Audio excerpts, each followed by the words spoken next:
Meredith, I really thoroughly enjoyed looking over your background and whether it was being on that panel at South by Southwest with Chip or going to MEA, your work with Vitality Society. So thank you for joining us this morning. I really appreciate it. Thank you for having me. You bet. So how about a quick overview of the format, just like 90 seconds to frame what agency is. And then Perfect. first, I'd really like to get your insights about yourself. So we'll get into Vitality Society in a little bit. However, I know you have a lot of stories and experiences and observations to share. So we'll do that. Then we'll get into Vitality Society. Sound good? Perfect.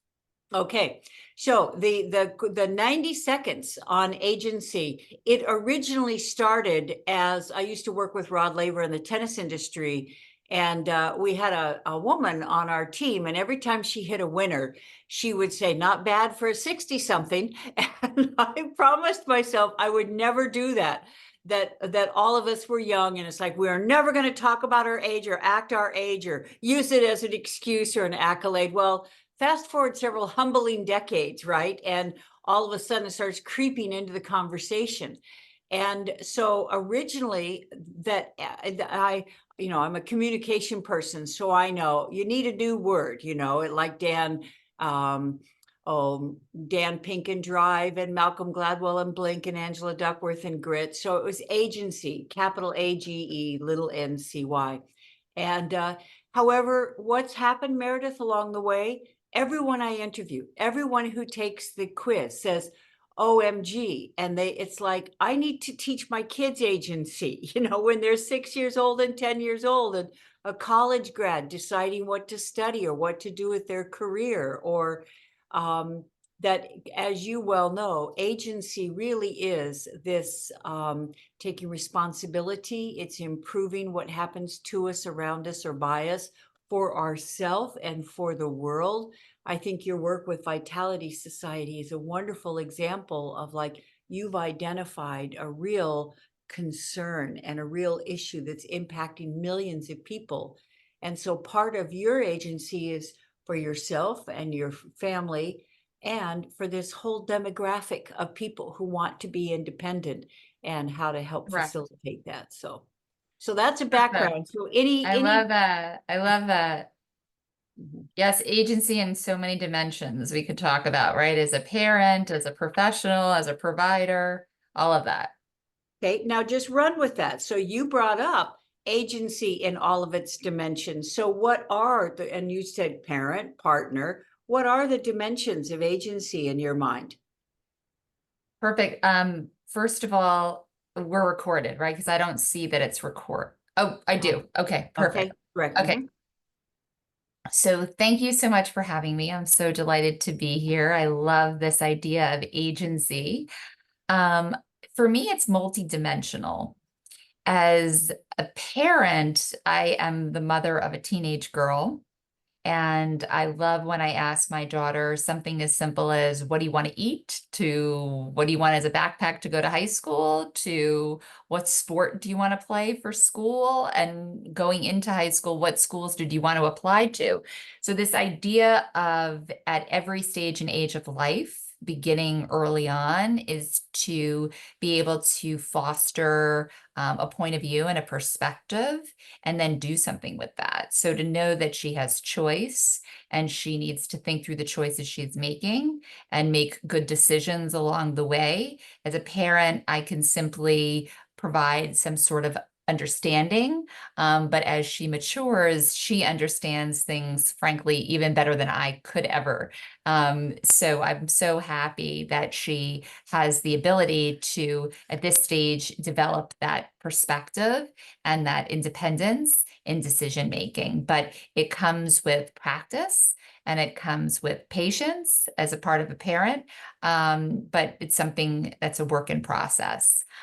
In terms of my career, in terms of agency as a professional, I'd say the second P, parenting first and second as a professional. I had worked in the industry of senior housing for over 2 decades, overseeing very large portfolios of senior housing communities, working for some of the largest owners and operators in the industry.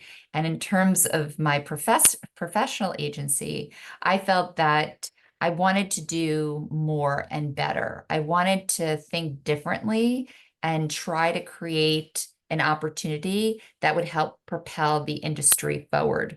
And what I meant by that is, as an industry, we generally see 10% or less of age and income qualified people move into senior housing. And I thought to myself, how could it be that I'm working for the majority of my career where the minority of older people will ever want to be and frankly ever go? And so I began to think about, well, what do the other 90% really need and want? And so the agency, I had idea of, well, what happens if I, rather than writing papers, which I did, and talking the talk and trying to understand what people want more and differently, what happens if I went out and studied this on my own? If I created 4 or 5 year focus group rather than a few hours of putting people in a conference room or having them complete a survey. What happens if I got really gritty and understood better what this next generation, this future customer of senior housing really needs and wants? So that was something that isn't easy necessarily to do, to take agency and go off your career path and trajectory, but I felt that it was a worthwhile exercise because personally, my daughter was in middle school. I didn't want to miss those years. And I also wanted to use this as a learning opportunity in the middle of my career so that I could propel myself and be part of the industry of senior housing, propelling itself further and faster than otherwise with this newer and more enriched perspective that was hard to get when I was wearing any team jersey working day to day in the industry, but as an outsider looking in and the people that hadn't historically been inside these communities, that I was going to learn a lot. And I think that for me, I'll pause there. And that's really the first two. The last is being a provider. So Vitality Society is an online community for people predominantly 60 and older. We keep people 60 and better at their best. And during the pilot period, we provided fitness, wellness, and enrichment programming on Zoom. And we had launched January 2020, right before COVID. And we went from being valuable to vital. So during the COVID period, we had members that were engaging with us as our subscribers, paying for access to the community, that were with us up to 5 hours or more a week during this pilot period.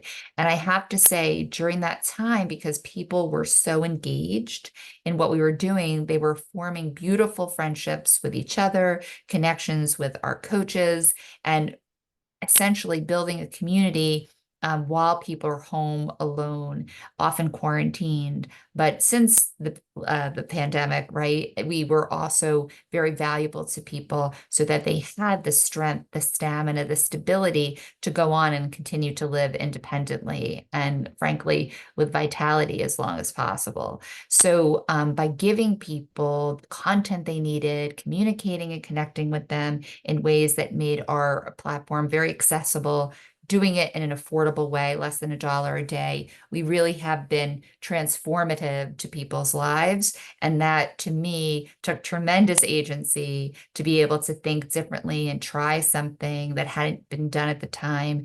And we saw some really great results that I'm excited to now bring to and back towards the industry of senior housing to really help scale some of these new ideas that I was able to do where I had a lot of agency and independence of my own. Oh, Meredith, you are a walking, talking role model of agency. Look at this lovely path. And I see your Harvard background as well in terms of you. By the way, do you have paper in front of you by any chance? Yes. Okay, because I juxtapose, if people say, how does your brain work? I juxtapose everything. I think it's the quickest way to make complex ideas crystal clear and to show the shift. And you're so over on the left is well, that what was happening as a professional and in your industry was just too slow. It's like you say, you're writing papers. Are you seeing real world change? Are you seeing people's lives impact? No, it's like we have another meeting and our committee will review it, etc. So I love over on the right, put autonomy, because of course, part of vitality, part of independence, part of agency is autonomy, correct? And you had this wonderful phrase, what happens if, which I think is at the core of agency, in the Viktor Frankl, stimuli response. You essentially said, all right, I have looked at my current situation and I am not having the impact that I want to have, that I think deserves to happen. And agency is the very act, as you said, of opting to get off the secure career track and trusting in your idea, trusting in this future, trusting that, this human instinct to make something better. And if it's to be, it's up to me. So yay, Meredith. Thank you. Thank you. Yes. I remember the dean of the Harvard Business School after I graduated, not the dean when I was there, but the subsequent dean.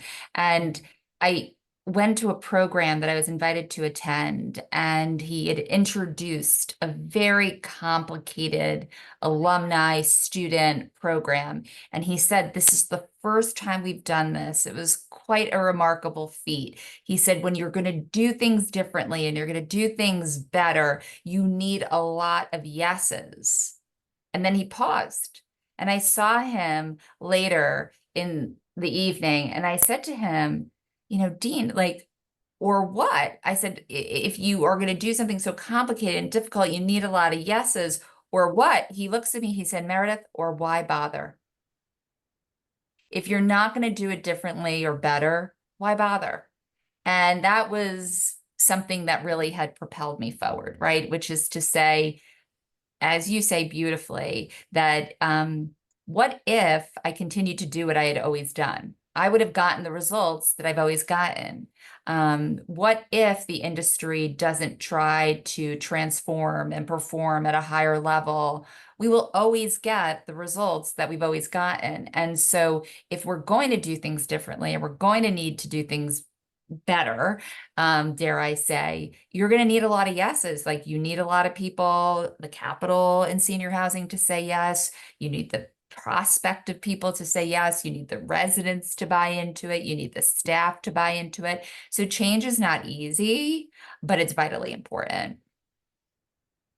You have used the word propel several times, and it's a lovely, lovely verb. And it looks like it's the river that runs through who you are and how you show Yeah. up. Can you talk a little bit about that word, please? Propel? Absolutely. I have never been satisfied with the status quo. I have been working since I graduated college in 1995. I went to Cornell and I came from the media industry. And I remember when I was up at Cornell as a student, I had worked at the very beginning of the internet where we were doing surveys. We were looking in the phone book and calling people and asking them their interest in the internet. And I remember asking those questions in my random sampling of people in the white pages of a phone book. And I would say to them about the internet, and they didn't know what that was. Right. And You and Katie Couric, right? right. Or them and Katie I Couric. had to describe what we thought it is and could be. And it was at that point in my career when I was still a student that I realized that I would rather be on the leading cutting edge and in a position to make an impact and change happen in terms of changing the course of people's lives and changing the course of business. I always felt like I needed and wanted to be a change agent. I found that very liberating and very exciting to be explaining to people that this is something that is going to be possible, and we as Time Warner Cable will make it possible. So very early on in my career, like again, when I was a student, it became very apparent to me that I didn't want to be in a position where I was just going to do something. I needed to be in a position that I was going to transform something. And that was, in my mind, what this idea of propelling, right? So the idea for this project when I was obviously an intern was how at Time Warner Cable we're going to propel ourselves forward and think about our business beyond cable television and content delivered in more traditional ways. And so that theme carried with me for decades. And I think about it all the time, that this idea of propelling is not accepting the status quo, but saying no to the status quo and thinking bigger and better. What is the opportunity? What is next? It reminds me of positions in my career that I had interviewed for. I tried in many ways to say, if I have to go into an office and open someone else's files and do things as they've done it, but I'm going to be the new person doing the old processes, that to me is not propelling myself or an organization forward. I really needed and wanted to be in a new position. And I have to say, in senior housing, when I joined the REIT Ventas, they had just acquired the Atria portfolio for billions of dollars. And it was a massive investment, and there was tremendous upside that they had underwritten into the deal. And I had just had my daughter. This was in 2010. And when I was ready to come out of maternity leave, I wanted to get a new position, came out of investment banking, and I felt like, wow, this is such an opportunity because this is a whole new company, a whole new portfolio in the REIT. And I wanted to be able to be part of propelling that deal forward in terms of extracting as much value as had been written on paper, but in reality. And so, again, this idea of having opportunities in my career, not to continue with the status quo, but to do something bigger, better, have a much broader impact. You know, part of the conversation, Meredith, is nature and nurture when it comes to agency. And Yes. certainly, there are people, and it's in their nature. From an early age, they're independent, they're adventurous, uh, they welcome the challenge, etc. And then there are and part of the book certainly is that it's not too late, that this can be facilitated, right? There's a Hmm. good balance in, you used the word foster earlier before, Hmm. fostering it, giving choice, Hmm. them children then thinking things through, making informed decisions, dealing with the consequences, iterating, etc. However, I want to go back to your childhood. Are you a nature agency change agent? Has it always been in you? Has it been honed along the way? Oh, it's a beautiful question because I'm seated very close. I'm in the shadows of where I began my work with seniors, where I'm sitting right now. I Ah. have a meeting, and I'm very close to what I would call ground zero. So, Ah. for me, my childhood, I grew up in New Jersey, and my family, my dad was an entrepreneur when I was born. So I saw him kind of hustle and try to win business for his professional representation of clients, doing more of the financial work for them. So I did see that. He'd come home with ideas from various different companies that wanted to have him or his clients invest. So I got to see that head on. But really, what began for me is this idea of my parents. I would really attribute this to my mom. My brother was a very gifted artist. He was building, creating, moving furniture. And my mom would get us from a very young age, she would get like clay for my family and my brother, and she'd put us in my father's shirt backwards. And while she was making dinner, we were very young. Might have been like 5 and my brother was 7. We would like build things with clay when my mom was cooking. And needless to say, like my brother would build a city and a town and came out. He's like a world-renowned architect right now, right? So my mom is an educator by trade. And while she didn't tell my brother what to build. She provided the materials and the space and place for him to be creative. And I think she did very much the same thing for me. So I was in high school. A lot of my girlfriends were going to Candy Stripe, and a lot of them also were starting to eat differently and, frankly, less to be thinner in our teenage years. And I said to myself, number one, I don't want to starve myself to be well. That didn't seem to be the answer. And number two, I didn't want to be in the hospitals candy striping with sick people. I had this aha moment that I am very close to was very close to my grandparents. They were coming to see us every weekend. And I said, I love to bake, I love to cook. What is if I cook them with what I'm reading and hearing, like oat bran and all of these kind of new ingredients, to think through how would I prepare for my grandfather the sweets he likes without compromising his health. And at the same time, believe it or not, his doctor was saying to him, you've got to cut out the sugar, you've got to eat less fat, you've got to reduce the salt. And so he really didn't know what to do with that information. This was a generation of people, as you know, who lived through the Depression, and they were happy to have food on the table. So this idea of eating differently was not necessarily something that they understood. So I said, okay, I'm going to do the research. I'm going to do my homework. I'm going to use these ingredients. I'm going to bake for them. And my grandfather, my grandmother loved it. And so with that, I began thinking, wait a second, it was a snow day. And I remember this vividly. And my mom was saying to me, like, it's too cold to go outside, or there wasn't enough snow, because she loved to bundle us up and go outside. So I had a window of time before we were forced to go outside. And I said, what if I started baking for older people rather than just go to the nursing homes or go to the hospitals and help people who are sick? What if I kept them well by baking and cooking for them? And my mom's like, well, where are you going to do that? I said, at the senior centers. And again, back to the phone book, I went into the yellow pages, called all the senior centers.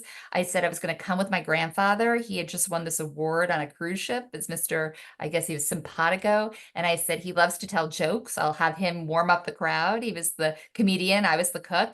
And then I came with all these pre-baked samples and everything else. And as a result of doing this all through this home state of New Jersey, in the mall right next to where I'm at right now, he basically used to come with me, had the best time. And I said, well, what if I compile all these recipes and make a cookbook?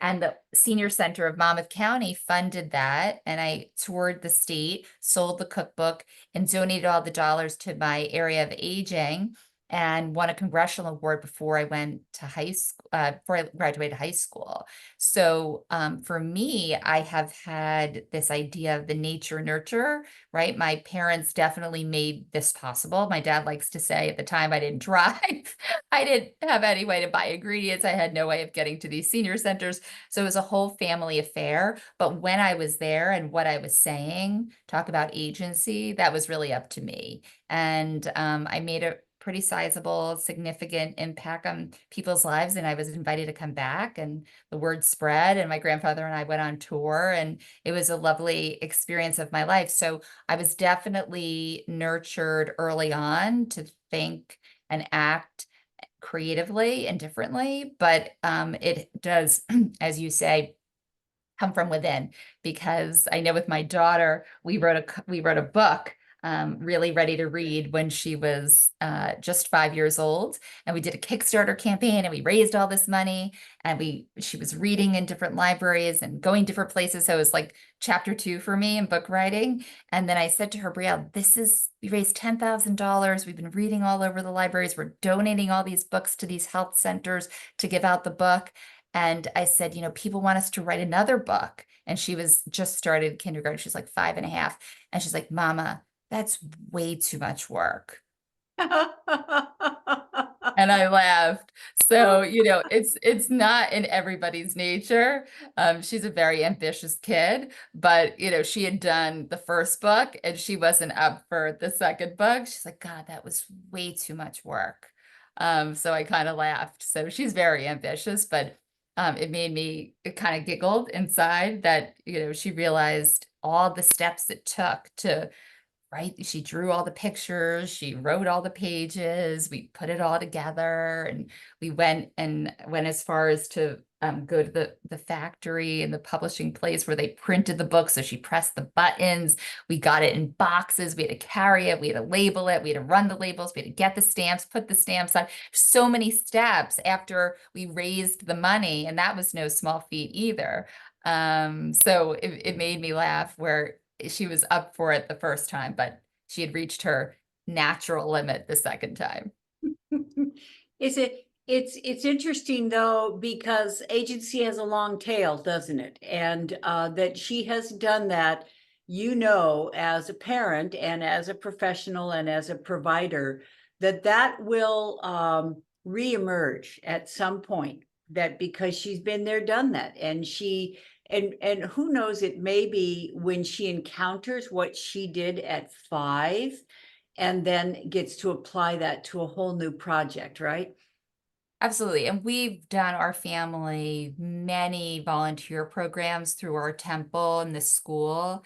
And one of the programs, the theme, there's tremendous, as you know, we're in New York City where we live, there's a tremendous disparity in terms of wealth and a real problem in terms of poverty and hunger. And that's a program and a platform that has resonated with our family and wanting to make a difference. So for years, we set up the brown bag lunch assembly line, and our family would get all the materials that the temple provided and set up the various different stages of the assembly line. And we as a family had the best time getting, the volunteers to go through the line, and my daughter would set it up and she'd be quality control and she would be moving the cart. So she really has this ambition, and I'm proud to say she recently got material in the mail. I was just thinking about this morning. She recently got material in an email saying at high school orientation is 2 days, and there were all these options, the most extraordinary, interesting projects that they could do to get to know each other and get to know the school. And everything from dance club, which she loves to dance, science, in terms of explosions, that was something which she loves to do. And there was like 3 or 4 different things. And I said to her, you have to rank them. And, whatever she wanted to do was important to her. I said, which one did you pick? And she said, I want to do number 1 is to go into the garden, see how things are grown, what's actually what's planted and how's it grown there. Then they're taking that and gardening, and then they're going into the kitchen and they're making recipes, and then they're going down the street and they're donating it to a shelter or a pantry. I think it was a shelter. And I just thought to myself, it was so interesting that she had like 5 to 10 choices, I think 10 choices. And she picked this. And I thought to myself, this is a very proud parenting moment, right? She wants to learn, she wants to do, and then she wants to give. And to me, I have goosebumps when I think about that, because everything on that page was interesting to her. But I also thought to myself, in a new school, she could have picked anything and met kids who have similar interests. But she did something that resonates mostly with her in her heart and soul as a child, that matters to be able to learn, do, and give. And I feel like that's something that she will find kids who also found that interesting. And she will find the kids that have that big heart and desire to make change, thinking about agency. And that to me is something that, given all the options, she picked that option. And as a parent, that's a very proud moment for me. Yes, I can imagine with the old apple, right? Right. So she's not writing a second book, but she's definitely in a giving mode. Well, and Meredith, isn't that that the heart and soul of agency is that we get to choose Yes. how we roll it out, to what degree we propel it, to what lights us up, etc. is the options. It's so here's a question. It is boy, talk about this lovely visual metaphor of clay. As you said, Your mom didn't tell you what to build, but she provided the clay. What a Mhm. lovely metaphor for agency. Mhm. And one of the questions on the quiz is, if it's so important, you're a walking, talking role model of like the the confidence and the conviction you carry with you wherever you go, that you're making a difference, that you're having an impact, that you are exercising your agency in a way that makes you proud and that is creating a life that matters. Why don't some people exercise their agency? Ah, it's so much easier to play it safe. Um, It's so much easier to just do what's been done. When you try to do anything differently, going back to the Dean comment, you need a lot of yeses. And in this latest chapter, I invested my own money, right, to have this time. And, I worked as a consultant in the industry of senior housing to essentially fund the business that I believed I needed to figure out. And a lot of people, and frankly, at times I was hoping and wondering why I wasn't one of those people, would not take that risk. To work one job to fund a project that I was passionate about. And so I gave myself that latitude. I also feel like playing it safe is a little bit easier.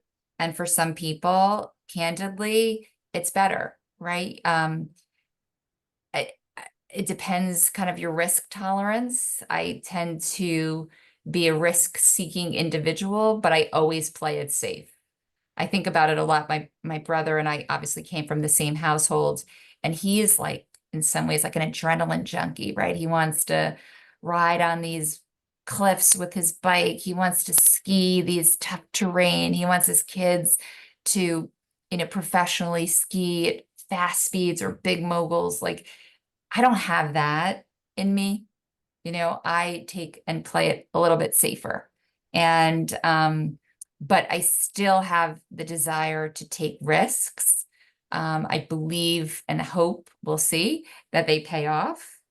But playing it safe, as an example, after I had my daughter, I went from investment banking and senior housing to wanting to work for REIT and asset management. So at a very difficult time, 2008 to 2010, I was in an investment banking role trying to sell buildings or portfolios in a time where the capital markets were not allowing us to be as successful, perhaps, as we all wanted to be for our clients.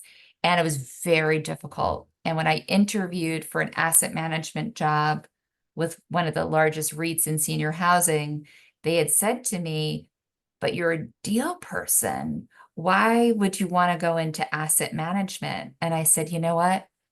I just came off of a very challenging period professionally. Personally, I came off of a fertility journey. I just had my child. And mhm, I don't want to take risks. I just want to know when I wake up in the morning, I have a job. It's very predictable of where I need to be. It's predictable, the metrics I'm striving to achieve. And I know I could do that at this period of time. And so there are periods of my career and my life where I feel like the last chapter with Vitality Society, I could take those risks. I could make those bets. But then there were other chapters of my career where there were times where I had to play it safe. And I was very happy to do that. That being said, and Sheryl Sandberg talks a little bit about this in her book, Lean In, if you are a naturally, um, uh, I'd say, risk-seeking person and need and want to be on that leading cutting edge, then those positions where you're playing it safe are not necessarily ones you would be in long term, but it is a good place to be in the term that is more clearly defined. So for me, I said, okay, this is what I want to do for the next few years. And then I'll figure out the next chapter once I get there. But there are times in my life and most people's lives that you could take these risks, and there's other times where it's not possible. So I think depends when you reach someone where you find them, but you could be one way, you just can't do it that way all the time. Yeah, you're really bringing up that agency is situational, that Absolutely. as you said, hey, okay, just had a baby, it's like, and risk tolerance and etc. One of the things to Meredith that you're bringing up is almost by definition, entrepreneurs are change agents, right? Mhm. Is that it's that as an entrepreneur, Irma Bombeck has this wonderful quote. I spoke at the Irma Bombeck Writers Conference, Oh, fun. and yep, she had passed then, but the keynoter really shared a lot of her beliefs. And he said that everywhere Irma went, people would always come up to her and say, "Oh, I want to write a book," Mhm. everywhere. And she would always say that you have to put your dreams on the line. That telling me, thinking about it, talking about it, you either sit down in the chair and you write your book. And in a way, that's what agency is. It's sitting down, it's you thinking, yep, investment banking over on the left, safe, predictable, and this is turning into a question. Is over on the left, in a way, at a deep level, is I like someone taking care of me, right? The bottom line is that it's nice to get the steady paycheck. It's nice not to have to worry about bootstrapping. It's nice to like be taken care of and just have that off the table. And over on the right, though, entrepreneurs are, I'm going to trust that I can figure this out. I'm going to put my dream on the line. I can take care of me. So your thoughts about that? Oh, this is so real. It's too real, right? Um, it's interesting going back to phases of life. Like I remember when I was single and I hadn't yet met my husband, the quest was really trying to find that life partner, in my late 20s and my early 30s. And I met my husband when I was 31. So the risk and the uncertainty was more personal. So at that point in my life, I had the paycheck and the company to go to and the place to be every day. Um, when I other phases of my life where I think there are times where you could take that on, right? And I feel like as an entrepreneur, you have to be prepared for the uncertainty. You have to be comfortable with rejection. You have to be very comfortable with failure. I learned so much during our pilot period that I said to myself, this is a pilot. This is a finite period of time that I'm going to give myself to learn. Did I set out and say, I'm going to do a pilot versus build a $1 billion company? I feel like I had never built a $1 billion company. So I didn't know that script and I didn't know how to do that. And so the chances of me succeeding in doing that where I hadn't done that in the past was pretty slim. And you have to be, as an entrepreneur, very clear that my goal was to get smarter and was to have an impact on people's lives. And I feel like in that regard, because people were so highly engaged and our subscription model, people renewed month after month, almost 100% did every single month, that I learned in that period something I could never have learned in corporate America. And for me, I had that window of 4.5 years to prepare for this next chapter. And so entrepreneurship is very tough. I don't know how people do it. Like, I know people are doing it when they're pregnant, they're out raising money, they're building companies with infants. It's truly remarkable, but I was kind of a lone wolf. I did this myself.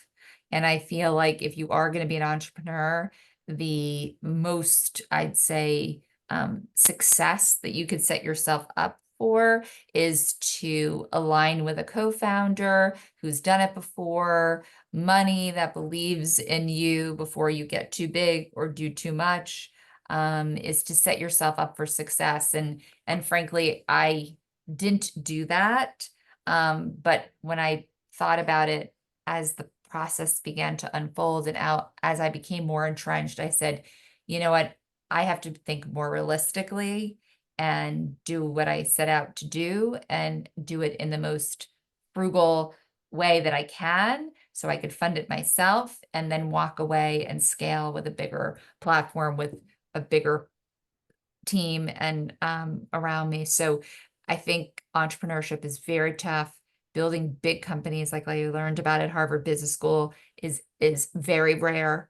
And you hear a lot about the stories, but generally speaking, these entrepreneurs didn't do it the first time around, maybe not even the second time around, but eventually, perhaps they are able to align themselves with all the lessons learned to do it better, ultimately. So entrepreneurship is very hard, and I think you need to be very clear on what you're striving for. Mhm. You know, I'm really glad you're bringing in like the venture side of it, et cetera. And I wrote down that agency is bootstrapping your life. You know, that in a way, that's what it is, right? You've got a dream, you've got 100%. a vision, and you're figuring it out, and you're falling, and you're failing, and you're getting to know, and you iterate and figure it out and keep on going. And so, Very hard. what are your thoughts about that? Well, it's interesting. About a year ago, when I felt like I learned what I wanted to learn and I did what I wanted to do, I have, my daughter at the time was 13, but like going on 30, right? She has this wisdom to her. So we spent a lot of time together because one part of me launching the company and running it the way I wanted to was that I could continue to pick her up every day from school and get her there every single day. So that was very important to me. And I remember at one point about it over a year ago, I said to my daughter, I don't know if I can sustain this the way I've done this, and I want to do this. And she's like, but mama, what would everybody do without this? And what are you going to do without them? And I kept thinking to myself, God, she's really right. Like people are really invested in this. And I benefit and I gain so much from doing this. And I thought, how do I wrap up this pilot period with this notion that we're all getting so much from each other? And I thought of not in binary black and white terms, but kind of this gray area. So to have agency and start to say, okay, it's not everything I've done and how I've done it, and it's not nothing, so it has to go away. What is that middle ground? And I came up with approach where our live programming is going to continue on Fridays and all of our recorded classes will remain available. But I was going to reduce the subscription price and give people a more right-sized version that I could sustain financially. And it would compromise a little bit the number of people because not everybody would want to be part of a different version of ourselves, but it does give me the latitude to stay connected, everybody to stay connected there, and then grow from this platform. And so agency is to have the flexibility in your thinking. And without investors, I was able to have all the agency to do it the way that I needed and wanted to. And so with my coaches, that business coaches helping me and guiding me, I realized life doesn't have to be black and white.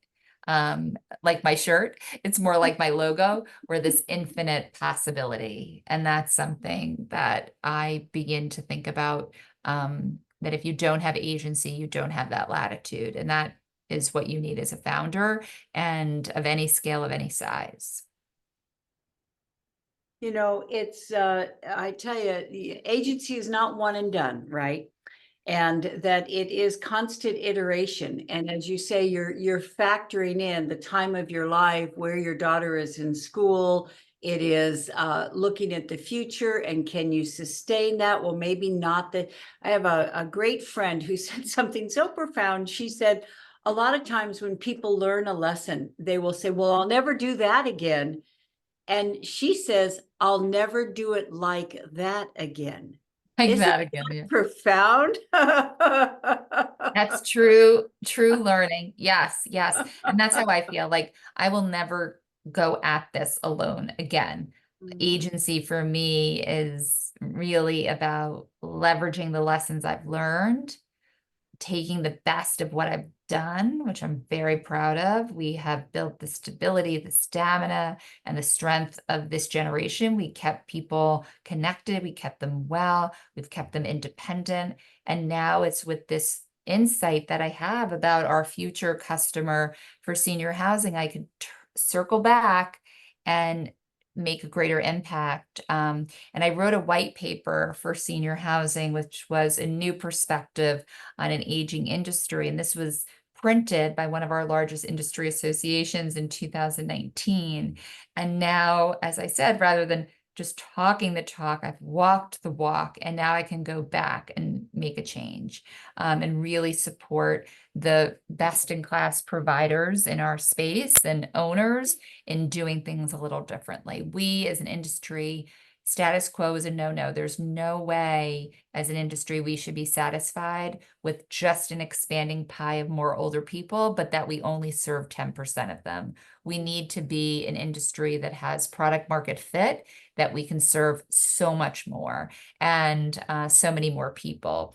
And I really am a strong believer. We put the emphasis on vitality, right? We have this idea and this notion, people, I learned in the focus groups going in and the pilot period that people really are motivated in this generation to stay well. When I went to the senior centers when I was 15, 35 years ago, I was trying to motivate people to even begin to understand how to eat better to live longer. Now everybody knows that's what they should do. They just need to know a little bit more and have it made a little bit easier. So it's less convincing, but really giving them a platform so they could thrive and do it with agency. So that is a big piece of this generation of boomers. They want to live life on their terms, and we need to provide them an environment so they can make good choices and have what they need to succeed. Mhm.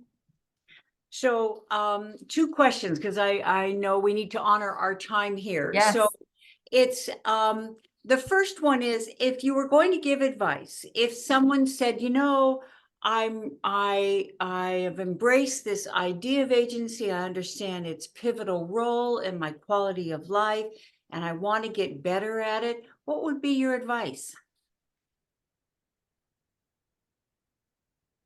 Be honest with yourself going in.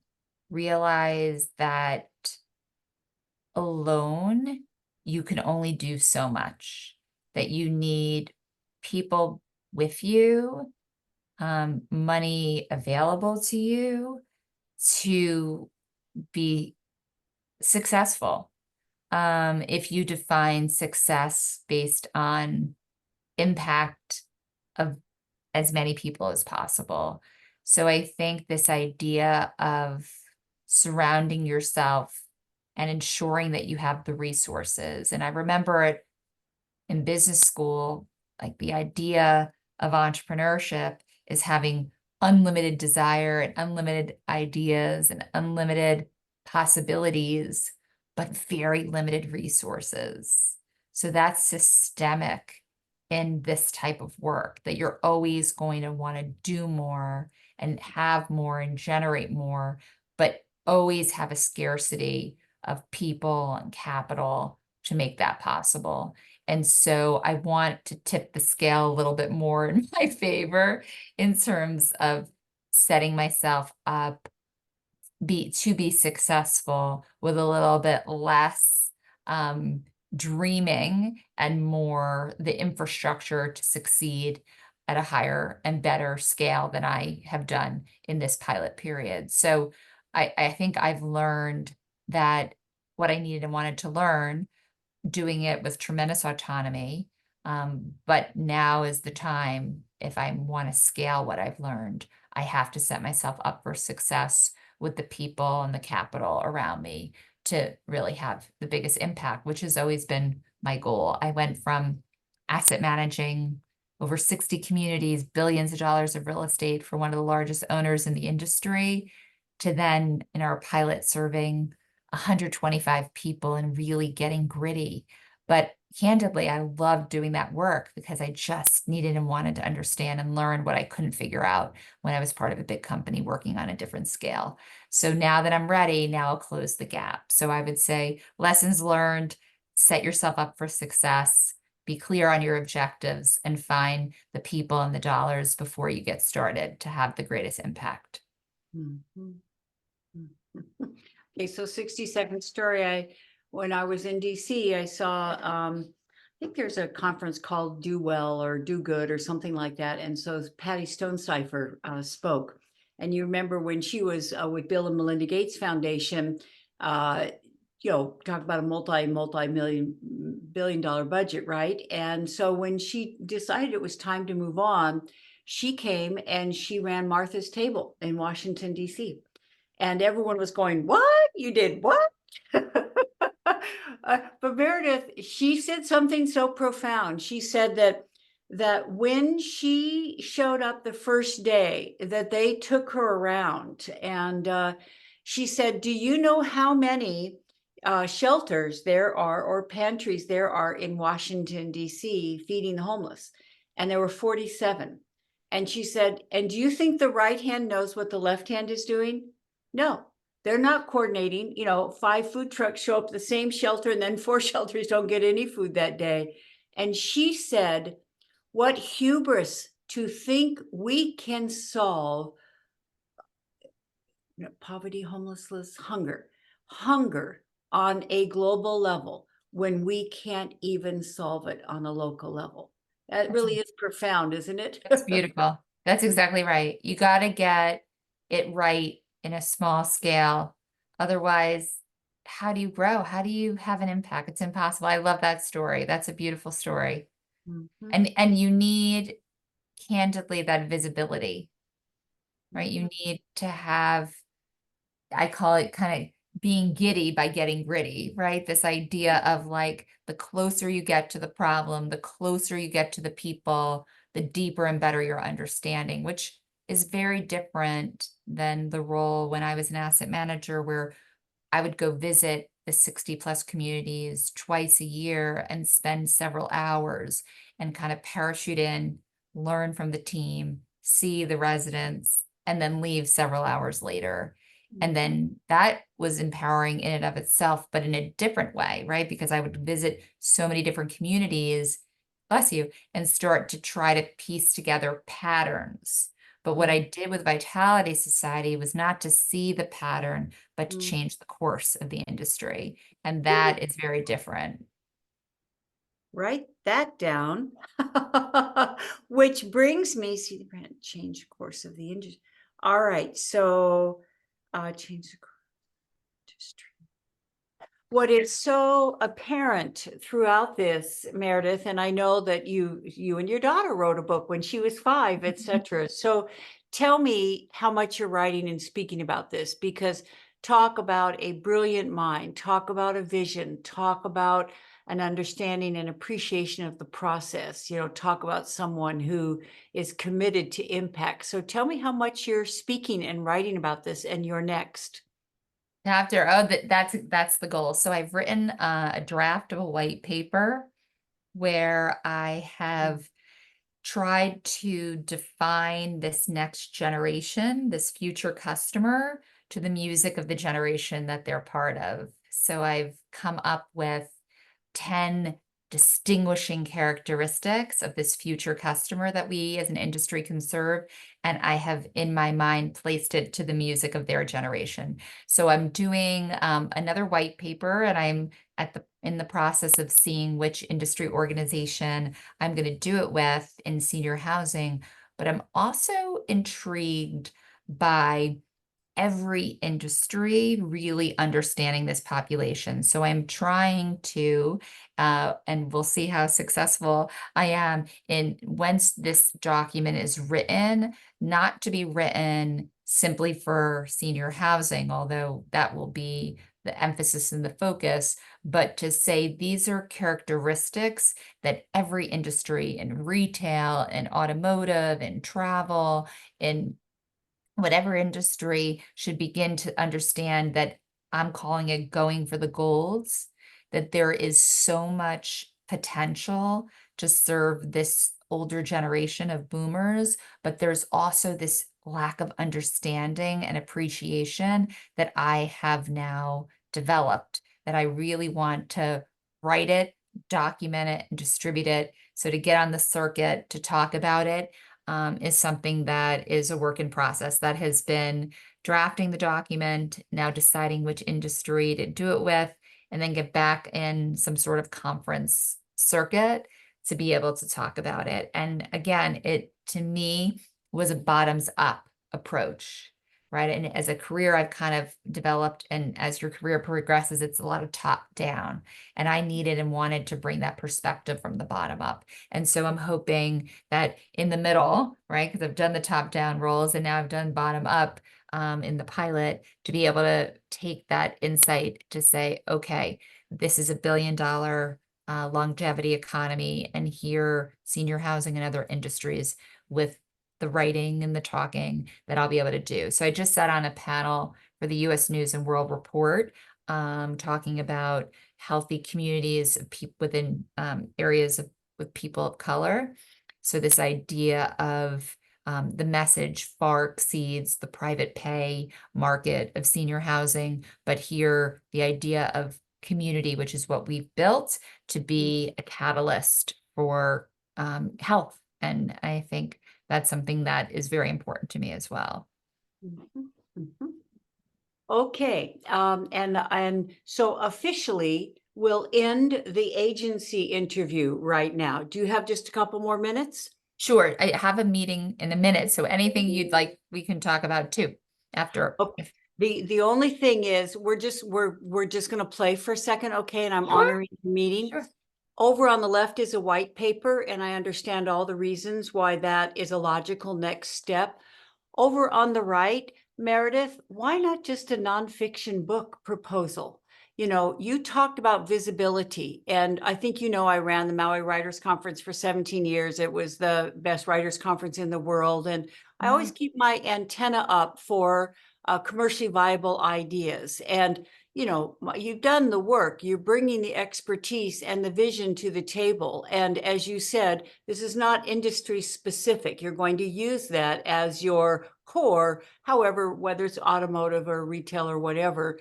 Is your title, we're just going to play, is your title of this Your Future Customer? Oh, I love that. Well, it's interesting. So when the Wall Street Journal interviewed me about older people and being an entrepreneur, not me as an older entrepreneur, I didn't qualify, but the perspective on the pros and cons of older entrepreneurs, I did get a call from one of the largest publishers globally who wanted to do my book. Yeah. And I'm ready. The challenge that I face is that, as you know, it's a huge investment of actually not just time, but money, right? It's a lot of investment of money in terms of researching and writing and getting support to do that beside me. And then in addition, promoting it, right? That those that my friends who've written books have to put a big sum of money behind it. So once I can get over the hurdle of can I afford to do this, the way I'd want to do it, I'm ready. And I know this publisher is ready to do the story with me, but I'd love your insight. I don't have a good Okay, and pathway. I'm honoring your time. So we both like stories. So 60 to 90-second stories. So the first year of the Maui Writers Conference, I'm running around, make sure everything's on time, and I pop into Michael Larson's session, big agent, and he's talking about the importance of titles. And so he says, I represent authors based on titles because I know we can build a book around it. And someone in the audience said, well, like, what's an example of a great title? And he said, Tung Fu is the best title I've heard in 10 years. Meredith, I went and I plopped down a chair because I was a single mom and I was speaking on Tung Fu, but I didn't have time to write. You're there, you know what it's like. And I had an epiphany. The more I speak, the more I will speak. If I'm going to be a visionary on behalf of my career and my impact, I will set paid speaking aside for a few months and go all in on writing a quality book because it will drive my future more than anything else I can do. Well, Tung Fu is like the best-selling business book in Turkey for 28 years. It's still Wow. selling around the world, 28 years later. And so I'm just going to plant a seed. You already have a publisher is interested. Right now, the perceived barrier to entry is money and time. Let's change that conversation. It is you are driven by impact. And if your desire and commitment is impact, a quality book from a major publisher that is published globally is going to drive that more than anything else you can do. As you say, you've been behind the scenes or you've been over on the left, right? And you talked about visibility, and it will be a platform for this message, for the change that you want to facilitate. I love that. And it is an investment. You know about investments. And it does not, if you get a good advance, it does not have to, let's just remove that as a barrier to entry, okay? I'd love to talk about that. So Sam, let's do this because I have to go into this meeting, but I would love to continue the conversation. I am so grateful for you reaching out to me and doing this. And it was truly an honor. And let's table that book because I would love to do it. And I could learn so much from you. So I'm really grateful that you're willing to share that insight. Wonderful. It's just been a joy. You're an influence and an influencer and a motivator. So I am so inspired. So thank you. You're welcome. Onward. Onward. Good to talk to you. And let me know if you need anything else. Just email me. I'll be happy to get back on. Thank you. Thank you so much for this. Bye-bye. Bye for now.